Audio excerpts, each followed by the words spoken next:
Bem-vindos à terceira videoaula da disciplina de Patrimônio Público, Materiais e Logística.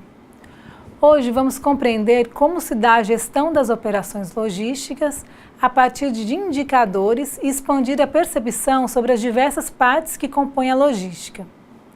Também aprenderemos sobre os diferentes tipos de modais e sobre os fatores que levam à incerteza nas operações logísticas. Vamos iniciar a nossa aula destacando a diferença entre competência e habilidade, que são importantes no processo logístico e, usualmente, tratamos como características sinônimas. A habilidade é a capacidade de executar alguma operação, como, por exemplo, andar de bicicleta, emitir um pedido de compras ou escrever, copiar uma carta. O habilidoso sabe apenas executar uma ação. Já a competência se situa num patamar acima. A competência exige uma formação maior do indivíduo e o resultado da ação do mesmo também é superior. É competente quem sabe executar uma ação e sabe por que deve ser feito daquela maneira e não de outra. É competente quem sabe ensinar alguém a desenvolver uma habilidade. O competente sabe julgar e decidir pela melhor resposta a um problema. Dentro do processo logístico, por exemplo, a competência diz respeito ao atendimento aos beneficiários, conforme o grau de serviço acordado. Podemos dizer que uma organização possui competência logística se, por exemplo, na avaliação de seu beneficiário, ela fornece um serviço superior, de forma contínua ao menor custo possível. Quando uma organização entende e atende à necessidade de seu beneficiário ou cliente, podemos dizer que esta organização possui competência logística, ou seja, ela conseguiu criar valor para o beneficiário. Ao criar valor para o seu cliente, a organização cuida dos aspectos do beneficiário como se fossem seus, com eficiência e eficácia. Torna-se então uma organização com uma logística competente. Um sistema logístico pode ser dividido em 5 partes. A parte que cuida do projeto da rede logística, a parte responsável pelos sistemas de informações necessários, a parte que cuida dos sistemas de transportes, a parte responsável pelo gerenciamento de todos os estoques e, por fim, a parte responsável pelas atividades de armazenagem, embalagem e manuseio de materiais. Esse processo logístico é realizado com excelência no âmbito do setor público, quando as organizações públicas reconhecem a necessidade de cooperar com outras organizações públicas. Podemos entender a divisão do trabalho em logística da seguinte forma. O projeto de rede objetiva determinar os tipos e quantidades de instalações empregadas, sua localização e o tipo de trabalho a ser executado em cada uma delas. Como as organizações estão em constante mudança, um bom projeto de rede deve prever as modificações de forma estratégica. É frequente haver área disponível nas estruturas logísticas para serem ampliadas e construídas. Pense na distribuição de remédios à população. Existe uma unidade centralizada de produção de remédios que os distribui aos municípios, que por sua vez os distribui aos postos de atendimento, público e hospitais. Já o sistema de informação está diretamente associado com a política de atendimento aos beneficiários. Os sistemas de informação processam informações e permitem a tomada de decisão sobre a estrutura logística. Para que funcione bem a informação, tem de ser verdadeira. Deve ser entregue à pessoa correta e em tempo hábil. O fator tempo e o fator custo determinam o nível de serviço a ser entregue ao beneficiário, e é desta forma que ele percebe o valor criado pela logística. A atual tecnologia disponível permite atender aos mais exigentes requisitos dos beneficiários. O grande problema é a qualidade da informação, pois um sistema rápido carrega e processa erros apenas de forma mais rápida. Erros podem resultar em falta ou excesso de itens. Uma grande dificuldade hoje está na falta de pessoal qualificado em operar os sistemas de informação, os quais estão mais complexos a cada dia. Em relação ao sistema de transportes, é definido como a área operacional, que posiciona os estoques. É a área com maior facilidade na apuração de custos, uma vez que o custo em transporte pode ser definido como o pagamento pela movimentação de produtos, entre dois pontos geográficos, e o pagamento com as despesas relacionadas com o gerenciamento e manutenção do estoque em trânsito. Temos ainda a divisão em velocidade, serviços rápidos e sobre a consciência do transporte. A velocidade do transporte é o tempo necessário para completar uma movimentação específica. Já os serviços rápidos significam custos de transportes maiores e custos de estoques menores. Portanto, é necessário contrabalancear os dois custos e verificar qual é a melhor relação e se esta relação é aceita pelo nosso beneficiário. Por fim, temos a consistência do transporte, que é definida como a capacidade de se manter variações operacionais mínimas para os tempos de movimentação. Ou seja, se uma empresa de São Paulo leva 6 horas para entregar uma carga em Curitiba, o serviço de transporte será considerado consistente se sempre levar as mesmas 6 horas. Variações na consistência das entregas significam que as empresas públicas precisam de estoques de proteção maiores. Variações na consistência das entregas significam que as empresas públicas precisam de estoques de proteção maiores e, consequentemente, maiores custos investidos. Velocidade e consistência são indicadores que avaliam na percepção do beneficiário a qualidade logística da organização. A partir da avaliação desses indicadores é que o beneficiário julga a qualidade dos serviços prestados. Numa organização, a estrutura de rede criada e o nível de serviço estabelecido é quem determinarão a necessidade e o tamanho dos estoques. Lembrando que sempre deve prevalecer a manutenção de um menor custo possível na busca do fornecimento de um serviço. Não há necessidade de excessos de estoques, pelo contrário, a ocorrência disso entrega uma falta de competência gerencial e de desempenho da rede. Quando falamos de estratégias de logística, falamos em buscar níveis mínimos de recursos financeiros, na forma de estoques. O gerenciamento de estoques, que é a parte operacional, busca controlar a entrada e a saída dos produtos armazenados.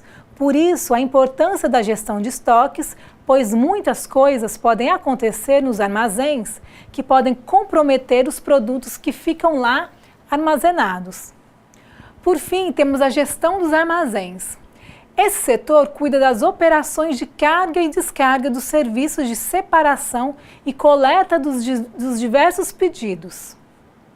Um bom gestor deve se preocupar em obter informações sobre os processos sob sua responsabilidade, pois um processo logístico precisa ser planejado e comparado, e para tanto deve utilizar indicadores. Essa era a filosofia de gestão que nascia na década de 1960. Sem indicadores, não se consegue administrar, uma vez que são eles que permitem a análise das atividades. Uma organização possui objetivos operacionais e desses objetivos surgem os indicadores, que, segundo a literatura, são um conjunto de 6 indicadores a serem aplicados nas operações logísticas, que são resposta rápida, variância mínima, estoque mínimo, consolidação da movimentação, qualidade e apoio ao ciclo de vida. Quando uma organização consegue satisfazer as exigências dos clientes ou beneficiários em tempo hábil, ela está atendendo ao primeiro indicador, que é o de resposta rápida. Um cliente vai avaliar o serviço prestado por uma organização a partir da rapidez que ela atende o seu pedido, atrelado ao custo desse pedido. Nosso segundo indicador, que é o de variância mínima, diz respeito às possíveis ocorrências inesperadas na consolidação de um pedido. Esse acontecimento inesperado pode atrapalhar o desempenho do sistema. cabendo ao gestor de logística a função de reduzir ou até eliminar fatores que possibilitem variações temporais no processo. Podemos citar como exemplo a distribuição de alimentos para as escolas públicas.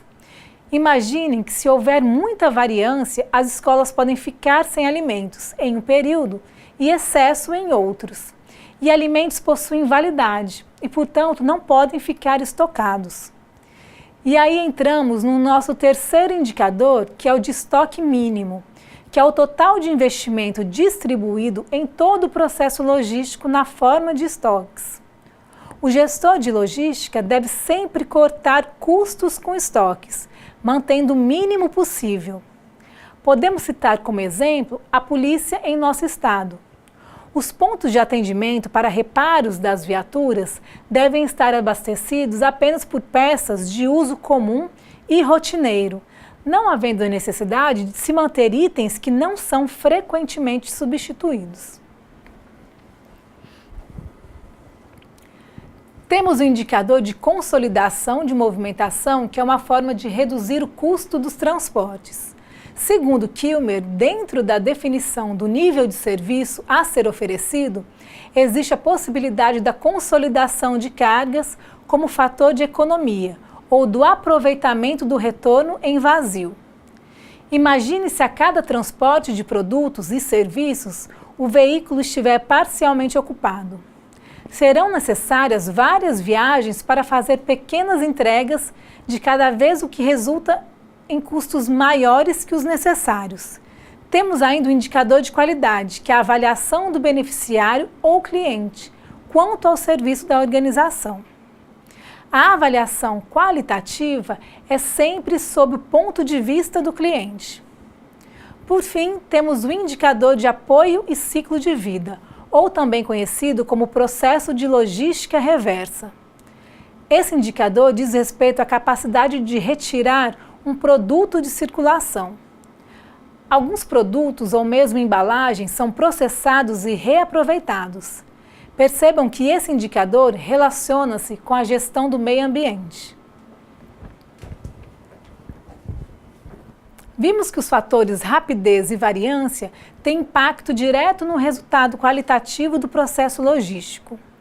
Os diversos modais, que são modelos de transportes como o aéreo, rodoviário, ferroviário, aquático e dutoviário, são empregados nas atividades logísticas, enfrentam diferenças em suas velocidades de operação e possibilitam significativas variações em seus processos operacionais. O modal mais comum no Brasil é o rodoviário, que tem pequena capacidade de carga e a velocidade de transporte é da ordem de 60 km por hora. Já o modal ferroviário tem capacidade de transporte superior e apresenta quase a mesma velocidade média. O transporte aéreo é o mais rápido e tem capacidade pequena de transporte. O mais lento é o transporte aquaviário, porém tem grande capacidade de carga. E, por fim, o dutoviário, que apresenta grande capacidade de transporte, mas baixa velocidade. O sistema dutoviário normalmente não é visto, mas é um dos mais importantes. O petróleo é enviado às refinarias por meio dos dutos. A água e os esgotos são transportados também por dutos. Uma empresa de transportes rodoviários entre Curitiba e Foz do Iguaçu pode cobrir os 60 quilômetros em 8 horas. Se ocorrerem obras na rodovia, o veículo pode sofrer um atraso. Isto representa variações na velocidade. Tempo de viagem é sinônimo de velocidade. Este é um fator externo ao controle da organização, mas a organização pode ter variações em seus processos internos, como na emissão de pedidos, onde erros de preenchimento de formulários podem representar a suspensão do envio de materiais para a correção de dados, implicando que o tempo para processar um pedido se altere. Isto produz variância. A transmissão de pedidos de um posto de saúde, por exemplo, pode ocorrer desde meio-dia até o máximo de 3 dias. O processamento de um pedido pela central de medicamentos pode ser efetuado entre 1 e 4 dias. Estes efeitos começam a ser somados, aumentando o chamado tempo do ciclo de vida. O objetivo da gestão logística é a busca pela redução da incerteza de suas ações, de trabalhar com janelas de tempo mais estreitas, porque isso transmite um processo de gestão mais estável, com menos variação, o que traduz para o cliente uma qualidade do serviço. Variações mínimas também representam economia para a organização, uma vez que estoques menores empregam menos capital, portanto, menos dispêndio financeiro. Com isso, encerramos a nossa videoaula. Aprendemos na aula de hoje sobre competências logísticas e algumas de suas implicações. E iniciamos os estudos sobre os objetivos operacionais e sobre as incertezas logísticas, cabendo ao gestor administrar essas incertezas. O tema da nossa próxima aula será sobre a gestão de serviços e transportes. Até lá!